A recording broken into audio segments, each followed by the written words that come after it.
ഇത് ഞങ്ങളുടെ വീട്ടിലെ പട്ടിയാണ് കേട്ടോ. ലാബാണ് ഏനം. കട്ടപ്പ എന്നാണ് ഞങ്ങൾ വിളിക്കുന്നത് കേട്ടോ. ഒരു 2-3 ദിവസമായിട്ട് അവന് തീരെ ഭക്ഷണം കഴിക്കുന്നില്ല. ഒരു ഉഷാറ് കുറവ് പോലെ തോന്നി. ഇപ്പോൾ ഞങ്ങൾ അവനെ ഹോസ്പിറ്റലിൽ കൊണ്ടുപോയി കാണിച്ചു കേട്ടോ. അപ്പോൾ ഡോക്ടർ പറഞ്ഞു അവൻ്റെ ഒരു സൈഡിലെ ചെവിക്ക് എന്തോ കംപ്ലൈൻറ്റ് ഉണ്ട്. അവിടെ ബ്ലഡ് ക്ലോട്ട് ആവുകയാണ്, ഞരമ്പെന്തോ ബ്ലോക്ക് ആയിട്ട്. അപ്പോൾ സാധാരണ പട്ടികളിലൊക്കെ ഉണ്ടാവുന്നതാണ്, പ്രത്യേകിച്ച് പേടിക്കേണ്ട കേസൊന്നുമല്ല. ഒരു ചെറിയൊരു സർജറി അത് ചെയ്തിട്ടുണ്ടെങ്കിൽ റെഡി ആവുമെന്ന് പറഞ്ഞു കേട്ടോ. അപ്പോൾ ഇന്നത്തേക്കാണ് അതിനുള്ള ഡേറ്റ് കിട്ടിയിരിക്കുന്നത്. അപ്പോൾ ഇന്ന് അവനെ സർജറിക്കായിട്ട് കൊണ്ടുപോവാണ്. ചേട്ടായും ഡാഡിയാണ് കൂടത്തിൽ പോകുന്നത് കേട്ടോ. ഇപ്പം ചേട്ടായി അവനെ സാധാരണ പുറത്ത് നടക്കാനൊക്കെ കൊണ്ടുപോകാറുണ്ട്. അപ്പോൾ അവൻ അത് വിചാരിച്ചുകൊണ്ടാണ് ഈ കിടന്ന് തുള്ളുന്നത് കേട്ടോ. വണ്ടിയിലോട്ട് കയറ്റാൻ പോകാന്നുള്ള കാര്യം അവൻ അറിയത്തില്ല. അപ്പോൾ അതിൻ്റെ ഒരു എക്സൈറ്റ്മെൻറ്റിലാണ് അവൻ ഇങ്ങനെ നല്ല കുട്ടിയായിട്ട് അനുസരണയോടെ ഇരിക്കുന്നത് കേട്ടോ. തൊട്ടപ്പുറത്ത് നമുക്ക് ടോട്ടൽ 3 പട്ടികളാണ് ഉള്ളത് കേട്ടോ. അതിൻ്റെ അപ്പുറത്തൊരു കുരിപ്പ് കിടന്ന് ചാടുന്നത് കണ്ടോ. അപ്പോൾ ഇവനെ മാത്രം അഴിച്ചുകൊണ്ട് പോവല്ലേ, ഞങ്ങളെയും കൂടി കൊണ്ടുപോയി എന്നുള്ള ആ നിലവിളിയും ആണ് അപ്പുറത്ത് കിടന്ന് കാണിക്കുന്ന ആ പ്രകടനം കേട്ടോ. പക്ഷേ ഇവനിപ്പം ചേട്ടായി ഇത് തൊടല അടിച്ചു വിടണത് അവൻ ഓടാൻ ശ്രമിക്കുന്നുണ്ട്. കാരണം എന്താണെന്ന് വെച്ചിട്ടുണ്ടെങ്കിൽ കയ്യിൽ പിടിച്ചിങ്ങനെ കൊണ്ടുപോകാറുണ്ട്. അപ്പോൾ അത് മനസ്സിലാക്കി അവന് മനസ്സിലായി അവനെ വണ്ടിയിലോട്ട് കയറ്റാൻ പോകുന്നത്. അതാണ് അവരിങ്ങനെ കിടന്ന് കമന്ന് കിടക്കുന്നത് കേട്ടോ. പക്ഷേ എന്തായാലും നമുക്ക് കൊണ്ടുപോയല്ലേ പറ്റൂ. ഒരു വിധത്തിൽ അവൻ അയാൾ പറഞ്ഞതനുസരിച്ച് വണ്ടിയിലോട്ട് കയറി. അത്യാവശ്യം അനുസരണയുള്ള പട്ടിയാണ് കേട്ടോ. ചേട്ടായി ഉണ്ടെങ്കിൽ ബാക്കി ആരുടെ അടുത്തും അല്ലെങ്കിലും ചേട്ടായി അടുത്തൊക്കെ നല്ല അനുസരണയാണ്. അപ്പോൾ അങ്ങനെ അവനെ വണ്ടിയിൽ അവിടെ ഉടക്കി വെക്കുവാണ് കേട്ടോ. വണ്ടിയിൽ യാത്രയൊക്കെ ചെയ്ത് നല്ല ശീലമുള്ള പട്ടിയാണ്, അതുകൊണ്ട് അങ്ങനത്തെ പേടിയൊന്നുമില്ല.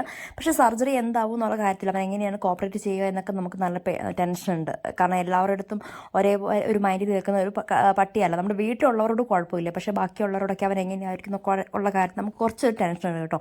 പ്രത്യേകിച്ചും ഒരു സർജറി ആണല്ലോ, ആദ്യമായിട്ടാണ് അവൻ്റെ ദേഹത്ത് ഒരു കത്തി വയ്ക്കാൻ പോകുന്നത് കേട്ടോ. അപ്പോൾ എന്താണെങ്കിലും അവനെ അവിടെ കുടുക്കി റെഡിയാക്കിയിട്ടു. വണ്ടിയിലുള്ള സഹതാപകരമായ നോട്ടമാണ് കേട്ടോ ഈ കാണുന്നത്. രാവിലെ 10 മണിക്ക് പോയിട്ട് വൈകുന്നേരം ഒരു 3:30 ആയപ്പോഴാണ് കേട്ടോ അവർ തിരിച്ചു വരുന്നത്. സർജറി കാര്യങ്ങളെല്ലാം കഴിഞ്ഞു, വളരെ വിജയകരമായി തന്നെ അത് തീർന്നു കേട്ടോ. അപ്പം ഡോക്ടേഴ്സിനോടാണെങ്കിൽ അവൻ വലിയ കുഴപ്പമൊന്നും ഉണ്ടായില്ല, നല്ല കുട്ടിയായിട്ട് തന്നെ ഇരുന്നു എന്നാണ് ഡാഡിയും ചേട്ടായും എല്ലാം പറഞ്ഞത് കേട്ടോ. എന്നാലും ഇത് കഴിഞ്ഞിട്ട് എങ്ങനെയാണ് എന്താണെന്ന് കാണാൻ നമുക്കൊരു ആകാംക്ഷ ഉണ്ടാവില്ല. അപ്പം ഞങ്ങൾ നേരെ അത് പുറത്തോട്ട് വന്നു.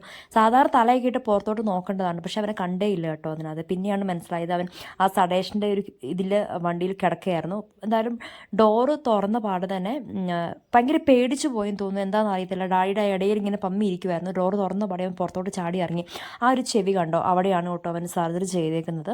അപ്പം ഇന്നത്തെ ഒരു ദിവസം അവന് നമ്മുടെ സഡേഷൻ ഉള്ളതുകൊണ്ട് അനസ്തേഷ്യ എല്ലാം കൊടുത്തുകൊണ്ട് ചെറിയൊരു മയക്കം പോലെ ഉണ്ടാവും. ചിലപ്പോൾ നിങ്ങളെ ആരെയും ചിലപ്പോൾ തിരിച്ചറിഞ്ഞു എന്ന് വരില്ല. പക്ഷേ ചേട്ടായി പേരൊക്കെ വിളിക്കുമ്പോൾ നോക്കുന്നുണ്ടായിരുന്നു. എന്നാലും ചെറിയൊരു ഹാങ് ഓവർ ഉണ്ടാവും, അന്തരീക്ഷം, ഇതേതാ സ്ഥലം, അങ്ങനെയൊക്കെ ഒരു ചെറിയ പ്രശ്നം പട്ടിക്ക് ഉണ്ടാവും. ചിലപ്പോൾ നിങ്ങളെപ്പോലും തിരിച്ചറിയണമെന്നില്ല എന്നൊക്കെയാണ് ഡോക്ടർ നമ്മളോട് പറഞ്ഞത് കേട്ടോ.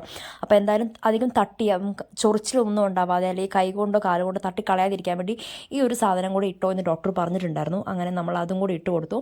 സാധാരണ കൂട്ടി കയറിക്കോ എന്നൊക്കെ പറയുമ്പോൾ അവൻ കൂട്ടിലോട്ട് കയറുന്നതാണ്. പേടിച്ചിട്ടാണോ അതോ അനസ്തേഷ്യയുടെ ഒരു സൈഡ് എഫക്റ്റിൻ്റെ ആണോ എന്ന് അറിയാത്ത അവൻ ആകെ ഒരു തളർന്ന് ഒരു ലെക്ക് കിട്ടാത്തൊരു അവസ്ഥയിലായിരുന്നു ഉണ്ടായിരുന്നത് കേട്ടോ. അവസാനം കൂട്ടി കയറിക്കോ എന്നൊക്കെ പറഞ്ഞപ്പോൾ അവൻ കൂടിങ്ങനെ പരതുമായിരുന്നു. അങ്ങനെ ഒടുവിൽ നമ്മൾ കൂട്ടിലോട്ടെല്ലാം കയറി. ഇനി എന്തായാലും അവൻ പെട്ടെന്ന് തന്നെ സുഖം പ്രാപിക്കട്ടെ അല്ലേ.